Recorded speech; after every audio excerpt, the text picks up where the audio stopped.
Hey, listen, there was not very much good to come out of that game, but on the defensive side of the ball.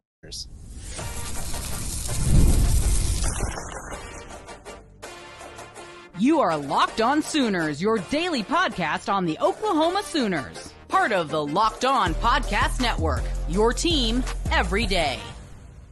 All right, Jay, so we've beat the offense like a dead horse. Yeah, I feel so bad for him, too. I hate abusing them like that, but, had to be said. It is what it is. It is what it is. But hey, we get to talk about a defense that played really well, played really good football. And Tennessee fans, fine. You want to talk about how you guys got conservative? Okay, great. It nearly cost you. Oklahoma kind of got within striking distance again at the end. So anyway, the Oklahoma defense played really, really well. And not just in the second half when Tennessee was just looking to run out the clock. They played really good in the first half. Aside from a couple big plays, Oklahoma's defense was really hanging with the Tennessee Volunteers and giving the Sooners a chance to lead, or a chance in the game. Sorry, not to lead, but in the game. They did. They gave them a very, very good chance because I put it this way. The three big plays, I talked to a buddy about this not too long ago, and he talks about how Sooner fans didn't want to hear him when he was saying this. And I mean, he was spot on with this. When you have as aggressive as a defense as we want to play, you're going to give up big plays. It's going to happen. It's going to happen because sometimes you're going to sell out. And if they are prepared enough and flick it even short, they don't have to always go deep. They can go short and boom, you're going to give it up, right? And what do you got beat for? What do you got beat on a little slant? Right, exactly. And with that one, that was more of to me, I was a little perturbed with Zach Alley's choice there, mainly because whenever it's second and short, that's the best opportunity to go deep, especially if you got a good run game, right? We know Tennessee's run game is good. So, yeah, fire that thing deep. Go ahead and give it a shot just in case. You never know. You may make something happen. But besides that, we saw a lot of aggressiveness, right? The secondary looks good. Besides, the three big plays that Tennessee got, because they only got three in the whole game, right? You got the big touchdown by Thornton. Brew McCoy got two big catches deep. That was it. The rest were really like, onesie, twosie, shorter plays. And Nico didn't even finish with 200 yards. Like, this is his fourth game. Well, his third game of the season, he didn't get over 200 yards. We kept him under 200, which is pretty impressive for this defense, right? We typically give up yards, chunk yards. They didn't want to, and this goes to the stars of the defense, right? When that right tackle went down, we talked about this before. That right tackle went down, man. They realized, oh, shoot, we're in trouble. Run the ball, burn the clock, try not to pass it as much. And Nico kept getting hit. So they were trying to avoid him getting tackled and stuff. I think PFF actually credited us with 6 sacks. But it was more so because we tackled him right at the line of scrimmage, so we didn't get full credit on the actual official stat numbers. But, man, we were 6 sacks in a game is not something I would have ever thought that we could get. Yeah. Not this unit in conference play. Yeah. Well, PFF doesn't give out half sacks. So that might be. That's probably what it is. If you get a half sack, you get a whole sack, according to PFF.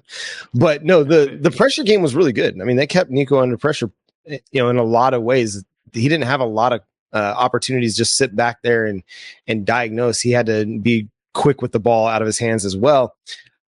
You look at the first half, second half comparisons, and we talked about the run game at different times in our live show. I've talked about it on social media, and Tennessee fans have wanted to say, hey, we got conservative in the second half. Well, look, in the first half, Oklahoma held them to 2.8 yards per attempt on the ground. On 28 carries, they only got 78 rushing yards in the first half. So you can talk got conservative in the second half all you want. In the first half, when the game was still pretty much in doubt, Oklahoma's defense was stepping up. Play after play after play, series after series after series. You got the big plays, and obviously that became the difference in the football game. But other than those 3 big plays, Oklahoma's defense did really a great job. I mean, they got to Nico Yamalava. They gifted the offense the ball at the 5-yard line and another time in Tennessee's end of the field, and we couldn't come away with any points on it. Yeah. No, exactly at all. Yeah. When the defense does that, you've got to be able to contribute offensively to a gift that you've been given. Yeah, exactly. With that, we got 9 tackles for loss. That's the preventable. We got 9. That freaking amazing, right? You could tell that the defense turns it on and they recognize that they're the ones that's going to have to do it, right? They're the type to be like Thanos and say, fine, I'll do it myself. Right. Only problem is that unless they're able to find ways to score more, yeah, they can't do everything themselves. So to be honest, don't be surprised if you start seeing the aggression of the defense where they're trying to get more pick sixes, like they're trying to jump routes, catch the ball and go, and they try to get strip sacks that they can pick up and run.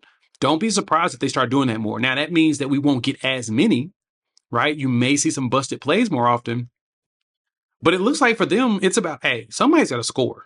So we're going to do it. Or at least try to put you in a position where you can at least get 3 points. The good thing is that I do believe that if we do get another strip sack at the 5, we ain't going to fumble it right behind them, right? We're not going to immediately fumble the ball back because, yeah. Anyway, I'm not going to dwell on that too much, but the defense was there. The line was good. Those edges were aggressive, John, and I love that. Yeah, the defensive line is a strength for the Oklahoma Sooners. And it's been a long, long time since we've been able to say that, both from a run stopping perspective and a pass rush perspective. Again, they had Nico, in some trouble. Oklahoma had 11 total pressures in the game. Led by, I think, who was it? Ethan Downs had the most with 2. Kobe McKenzie had 2 as well. But they were getting pressure from a lot of different guys. And that's what you need to do to play good team defense. Yes, it's great to have a Dylan Stewart. It's great to have, a James Pierce that are these superstar pass rushers. Obviously, Oklahoma's got one that maybe is on that trajectory. But you got to be able to get pressure from a lot of different sources. It can't always just be one guy because a good offensive coordinator can neutralize one guy. But Oklahoma's defense was getting good pressure on Nico. He was under pressure on 25% of his dropbacks. And he was just 2 of 7 on those. So would you like more pressure? Sure. But he was getting the ball out pretty quick. He was, getting the ball out on average 2.79 seconds, according to Pro Football Focus. The only time that he was not getting the ball out really quickly was when he was under pressure. So I like what Oklahoma's doing from a pressure standpoint. If the coverage can hold up a little bit better on the back end, that's going to make things go a little bit easier for you. And they're going to get an opportunity to make some big plays against an Auburn team that doesn't have the quarterback situation that Tennessee does this week. I agree. That for us, the most important thing is going to be to turn up the intensity, right? We have a very aggressive defense, so be prepared. You're going to have busted plays here or there because the defense is going to be so aggressive. But we're going to need to see more of that. Keep being aggressive. Keep thumping folks. That's going to be the most important thing for us going forward. And I think I think we'll be fine. I think that the defense is going to be what carries us. And I think if we have a halfway of a pulse on the offensive side, we're going to do some things. Just don't turn the ball over, and you have a better chance of winning that game against Tennessee. And that's going to do it for today's episode of Locked On Sooners. Thanks so much for tuning in and being a part of the show. Subscribe to the show wherever you get your podcasts. We're free and available on all platforms and on YouTube, so hit that notification bell to let you know when new episodes drop. Follow us on Twitter at Locked On Sooners, also Facebook, Instagram, TikTok, whatever you like to do for social media, we are there. Follow Jay at Unfair Sports, myself at John9Williams. But until next time, he's Jay Smith. I'm John Williams. Boomer Sooner.